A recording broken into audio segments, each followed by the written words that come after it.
everyone, welcome to Storyboard. I'm Shibani Gharat. Just ahead of Diwali, we caught up with Amit Doshi, Chief Marketing Officer, Britania Industries, about their expectations from the festive season.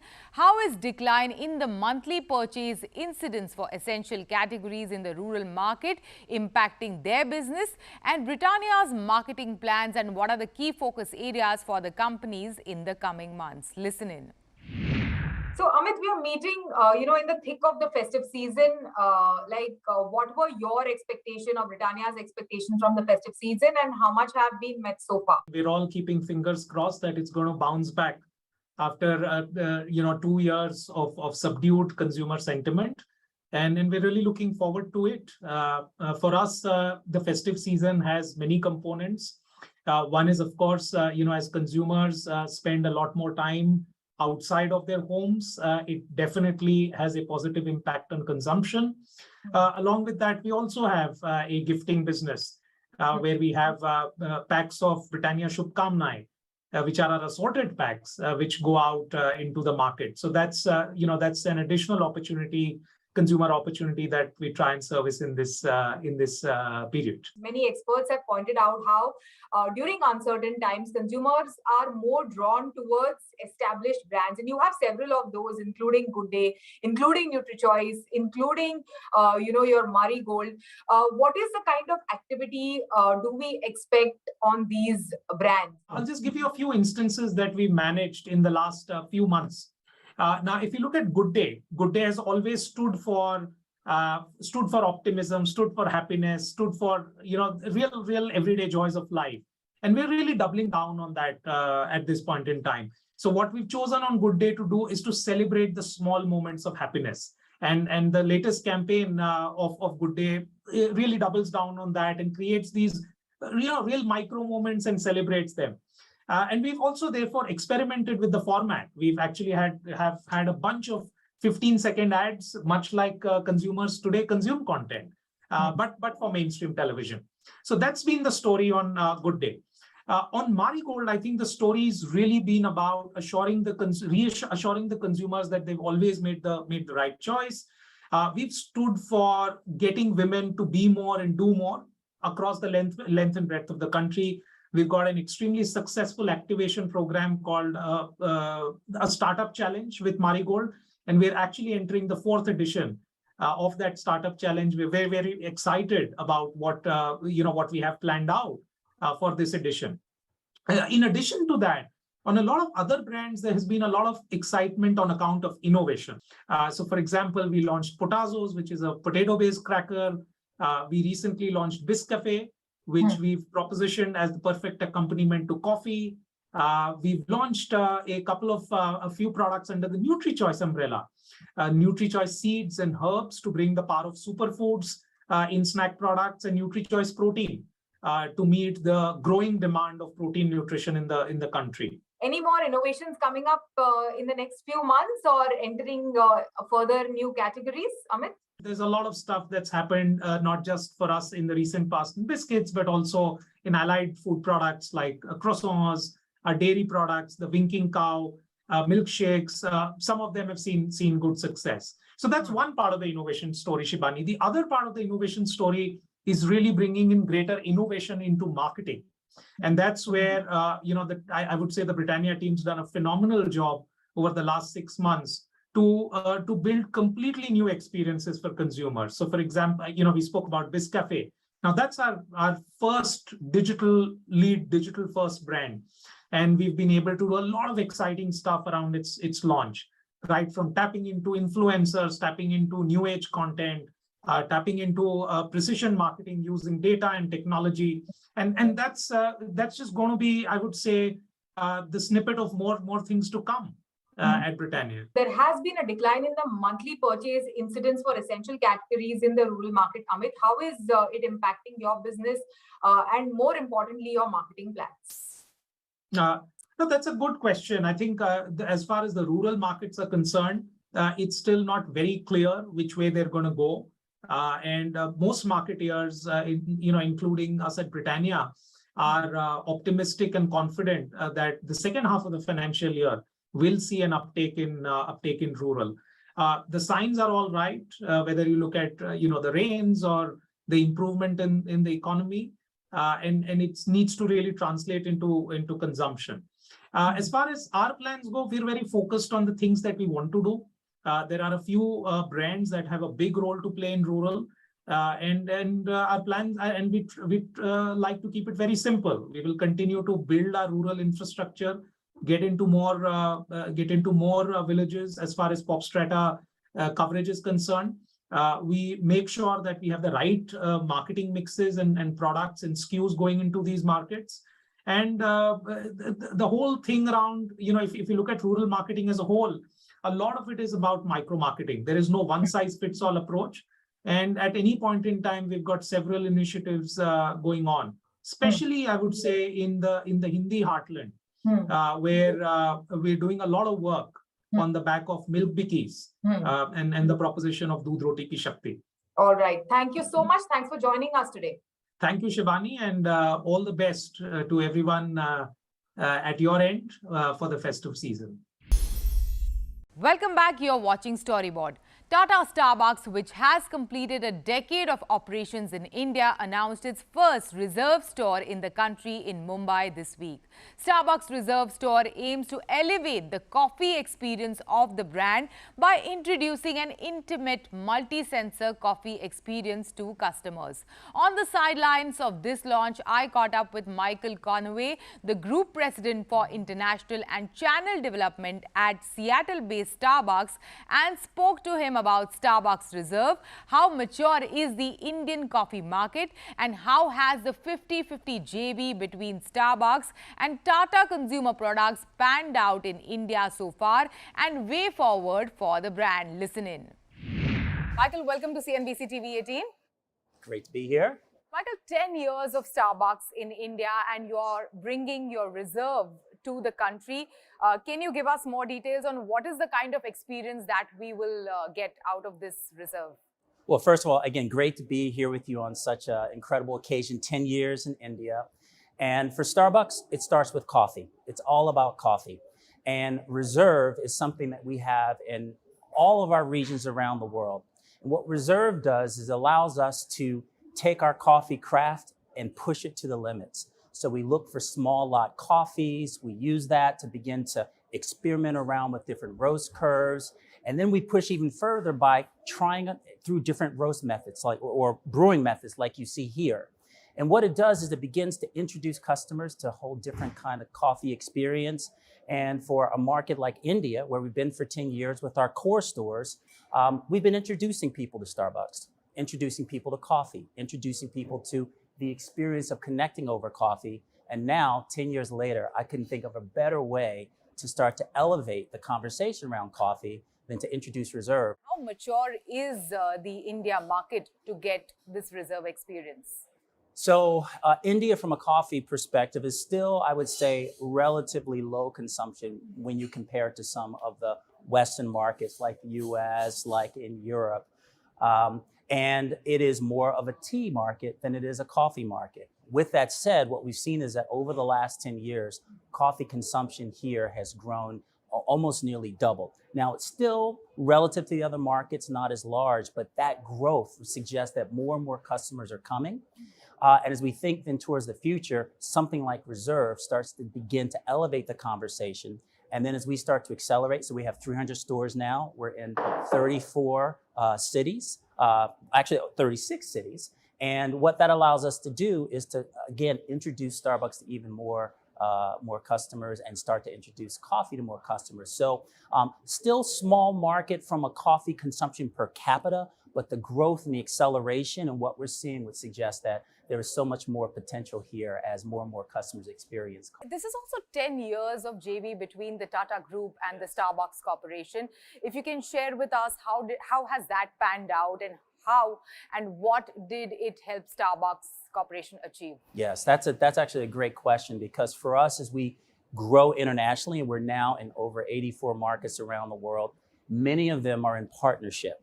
And so when we look to enter a new market, we look for that right partner, the partner that understands the local market, but importantly, the partner that shares our vision and our vision and our mission and our values. And so when I think about Tata, we couldn't have selected a better partner. We have shared values in terms of the way we care about community, the way in which we care about our partners or our employees, and we've seen that play out over the 10 years.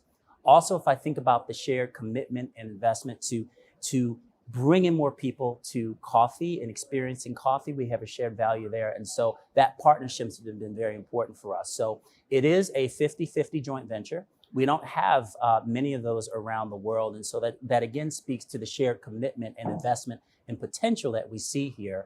And I continue to be excited about partnering with Tata and what we can do together. Yes, and what do you think of the Starbucks experience in India?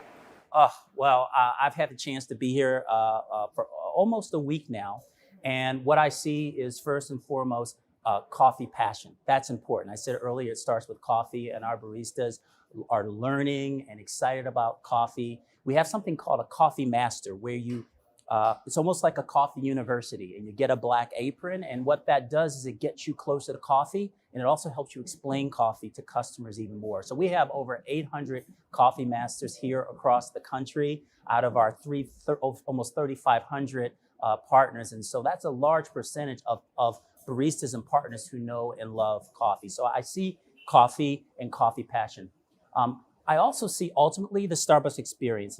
And what that is for us is both the experience of the store. And so I've seen just wonderfully designed and beautiful stores where customers want to come in, sit, talk, connect over coffee. We call that the third place. But the key ingredient to the coffee experience and the Starbucks experience is the way our partners connect with our customers. And so that's what I've seen is a deep connection and ability to try to get to know each customer, to make them feel at home, to make them feel welcome, to help them in their journey as they discover coffee, to suggest. And that together creates the perfect Starbucks experience. So for me, the Starbucks experience is alive and well here in India, and that gives me great confidence in the potential we have ahead. And your thoughts on the Starbucks positioning in the India market? So our positioning within India is fairly consistent with our positioning around the world, and that's what makes Starbucks special. When people travel, and even if you don't travel and you've heard of Starbucks, you want to experience and expect what you get in other markets. And so our positioning is fairly consistent, but one of the things we're doing here, and we do in all our markets, is to ensure that we bring what people expect for Starbucks, but then look for those ways to customize and tailor for the unique market. Hence, we have the right partner that can help us figure that out. We've been experimenting around with different menu items, food items, to make sure that it's as inviting as it can possibly be. And I think we're getting that right. Also, Michael, if you can share, how are the inflationary headwinds impacting your plans and growth strategy for the markets? Well, like all global companies, we are not immune to some of the inflationary challenges. So if you look at some of our input costs, et cetera, we are certainly feeling that. But from a customer perspective, we're actually seeing that our brand is quite resilient, and we are not seeing any challenges right now from a customer demand perspective. And I think that speaks to the power of the brand, the power of the customization, the way in which the customers come to Starbucks, not just for the coffee, but for the relationship, for the experience. And so, so far, our brand has been fairly resilient. Yeah, and this is an experience in its own, the Reserve experience. If you can share with us, what is the kind of budget earmarked for this Reserve in the coming months? Well, so this is our first store here in the market, and we haven't decided exactly how many more and how we want to budget around that. I think our focus is on the customer and bringing the customers in and having them enjoy an experience. And for something like this, we're less focused on exactly what that budget is and what the future is, but really more around ensuring that we create the right experience. And I think as we start to learn, because what we want to do is also learn, as we elevate the coffee experience, our customers, are they appreciating it? Are they understanding it? As we attract more, I think that will help us understand how we want to then use and adjust our budget so that we can introduce more customers to the Reserve experience. Okay, and what are the key focus areas for the coming months? Well, for us, it's about partners first. So we want to make sure that our partners are continue to be engaged and feel valued, and we invest in their education. We invest in making sure that they feel valued. We want to invest in our stores, so we're constantly looking to elevate our stores. And as we look to invest in open new stores, we want to make sure that we have the right stores and the right experience for our customers.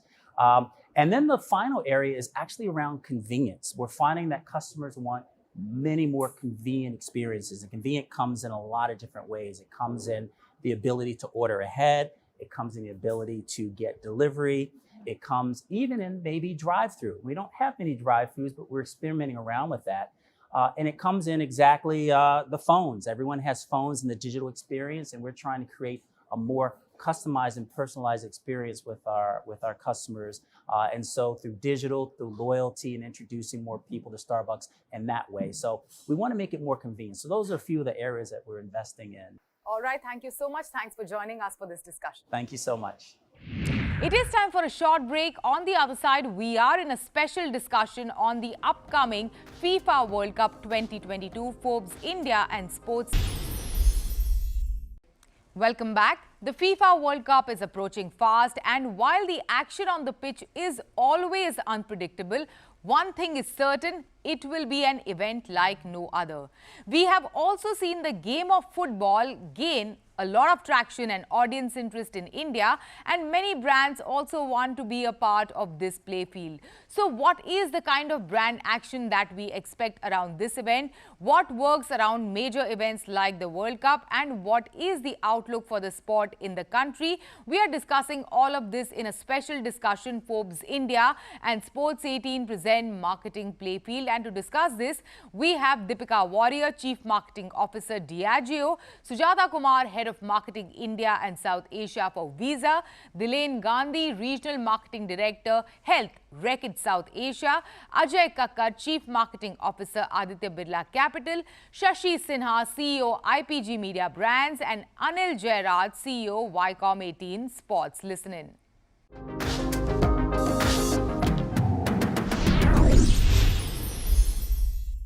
Deepika, let's begin this conversation with you. What is it about an event like the FIFA World Cup that, brings out so many football viewers in the country? Great question. I personally am also looking forward, of course, to end November. So, you talked about it. Football as a sport, is kind of breaking through the dominance of cricket in India. It's growing. India is doing relatively better than it's done in the past. The ISL as a league has become, I think, the third largest league in the world. It's also, showing a growing interest in the sport, and not just in those pockets of the country, like Kerala, West Bengal, Goa, which have traditionally been the football crazy kind of cohorts. However, I think the FIFA World Cup in particular just goes beyond all of that. My next question is to you, Sujatha. What is the kind of activation that we will see in the country by Visa? Actually, a host of activities. So one of the things we do is we do offer packages, and these are all-inclusive packages, including airfare from the time you leave, going there, experiencing 2 live matches, everything that comes within that period of time till the time you land back. We're running consumer contests for the same in not only India, but in our South Asia markets as well. Over to you, Shashi. Over the past couple of years, how is this entire change in the digital landscape impacting the viewership of sports in the country? And what is it that you see very enticing about the game of football? I personally believe the top maybe 10-15 million homes will watch on streaming, but it will be connected TV. That means they'll watch it on their television. Down the line, it will be broadcast, whereas, as Sujatha alluded, there'll be a lot of people, watching in fan zones and stuff like that. That should probably be broadcast. And a lot of people on the go will watch streaming. So I think this time in India, you're one of the few games which will be, through the line. You'll see both broadcast and streaming being seamless. So I think it's going to be a great experience all through. Dilen, what is your outlook towards this particular sport and generally about sporting sponsorships in the country? Yeah, I think, as everybody's spoken, obviously very excited as a fan of football, personally very excited. And it's what a great year to be a sports fan, right? If you have 2 World Cups back to back, in the same year. For me personally, I think as the interest in sports has increased in the country, coupled with the interest in marketing with sports, that we're starting to see a kind of framework emerging. On one end of the spectrum, you really have a lot of brands participating for the eyeball value that big sporting events like the FIFA World Cup bring. And then on the other end of the spectrum, you have long-standing partnerships with particular sporting events or sports, which tie in with the core values of the brand. And then there are obviously a lot of opportunities that exist in the middle. Shashi, what is the kind of opportunity does the format of this game of football offer for brands to advertise on? Obviously, if you compare with cricket is even T20 is a 3-4 hour game, but this is limited. So obviously, there will be that much less opportunity in terms of advertising. But I want to make a comment. While cricket is very big and it's not fair to compare numbers on football, but I alluded to it. We are seeing a trend. If you see the big metros, they're young cohorts, maybe 15 to 25, 15 to 30, maybe boys, who their first game is football, and chances are they don't watch cricket. So today, a lot of brands are into segmenting, saying yes, while it's a big property, but we also need to look at certain segments which cannot be caught otherwise. And so a lot of brands like that, there is no other opportunity today. And these are, if I may use television jargon, heavy, medium, light viewers. These are light viewers of television. So and digital is so fragmented, you don't know how to catch them. So if you want to launch a brand or a variant or something special you want to do, you want large numbers in this, you can see this is a perfect launch pad for that. There is, of course, cricket offers a greater opportunity with each 6, a 4, in between over advertising. How are you working around this whole format of the game of football and overcoming the challenges over there? It's a great question, Shivani, and it's something that advertisers, broadcasters, streamers have been trying to crack in India. Few things. One is that the branding opportunities are still quite immense. So to be associated as a broadcast sponsor, as a streaming sponsor, as whatever tier of sponsorship, still is quite large, and that is very, very comparable to any big event that you have. In addition, all the pre-post events, etc., you can still advertise. And unlike say long breaks in cricket, or for that matter other events, what happens in football is that people are actually very, very passionate about the game, and hence want to follow much before the game starts, during the game, as well as during the mid-show and the post-show, and that provides a significant opportunity for advertisers to actually connect with the audiences. And one of the things that we are doing is we are going to be presenting this in multiple languages, as in English, Hindi, Tamil, Malayalam, Bengali, etc. So advertisers can choose specific languages in order to target their particular audiences. The FIFA World Cup happens once in 4 years, but a lot of these tournaments like the English Premier League, the UEFA, women's football, like the likes of global stars like Megan Rapinoe have made women's football as well very, very popular. So what can be done around these events which happen beyond the World Cup that are also contributing to the popularity of the sport in the country? Over to you, Ajay. I think that what we are going to see at the World Cup is going to be spectacular. What we are going to be seeing is once in a 4-year opportunity. And in between, we have all these other opportunities, the leagues that you're talking about. But I yet want to pull back and say that I think this opportunity is being underexploited in India. India was and has the potential to become once again a football crazy nation. So far I see football and the World Cup, etc., as a passion of the niche. So it's attracting niche audiences, niche advertisers, and it will create the excitement with a niche audience. So I think the next step for me is the creation, and an idea I want to leave behind is the creation of an India opportunity to create the fervor, to rally the masses back to football. All right, thank you so much. Thanks for joining us for this discussion. With that, it's a wrap. You can catch all of our content on Facebook, Twitter and YouTube. Thanks for watching. We will be back same time next week. See you soon. And here is wishing all of you a very happy Diwali.